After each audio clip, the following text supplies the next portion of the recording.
हा श्रावण महिना मिथुन राशीसाठी कसा असणार आहे ते जरा जाणून घेऊयात आपण। मिथुन राशीच्या लोकांनी ह्या श्रावण महिन्यामध्ये हा संमिश्र फळ देणारा असा हा त्यांच्यासाठी महिना असणार आहे।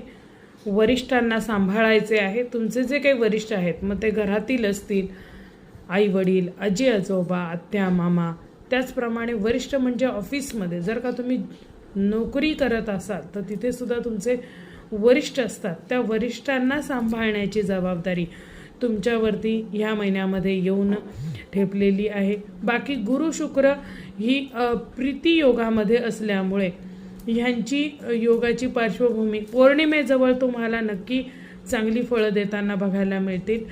कारण की रक्षाबंधन किंवा नारळी पौर्णिमा जी आपण म्हणतो, या नारळी पौर्णिमेच्या वेळेला विशेष करून तुम्हाला लाभ होताना दिसत आहे। त्याचप्रमाणे व्यावसायिक धनवर्षा म्हणजेच व्यवसायात जर का तुम्ही असाल, तुमचा जर का एखादा व्यवसाय असेल तर त्याच्यातून तुम्हाला धनलाभ हा नक्कीच झाल्याशिवाय राहणार नाही। तरुणांसाठी हा महिना विवाहासाठी म्हणजे विवाह ठरण्यासाठी किंवा करण्यासाठी दोन्हीसाठी अगदी उत्तम आहे। त्यांचे बाशिंग बळ हे अतिशय जोरावर किंवा बलवत्तर असणार आहे। तर त्यांचे योग ह्या महिन्यामध्ये जुळून येताना तुम्हाला दिसत आहेत। अमावस्या जी आहे ही चोराटीसाठी म्हणजे चोरी चपाटी करण्यासाठी किंवा चोरी तुमच्या बाबतीमध्ये लोक तुमची पर्स चोरतील, पैसे चोरतील किंवा काही वस्तूंची हानी तुमची होण्याची शक्यता असल्याने थोडी सावधानता बाळगण्याची तुम्हाला गरज आहे।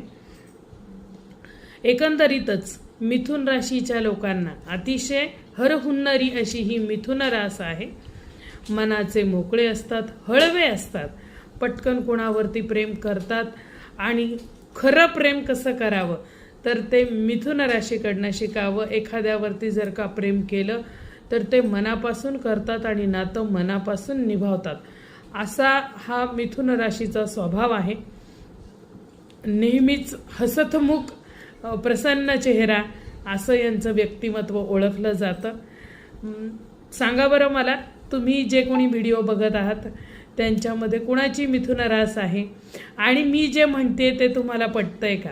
जर तुम्हाला माझं म्हणणं पटत असेल, माझे व्हिडिओ आवडत असतील तर नक्कीच लोकांना ही व्हिडिओ तुम्ही शेअर करू शकता आणि अशाच पुढील राशींची माहिती घेण्यासाठी तुम्ही नक्कीच पुढच्या व्हिडिओची वाट बघू शकता।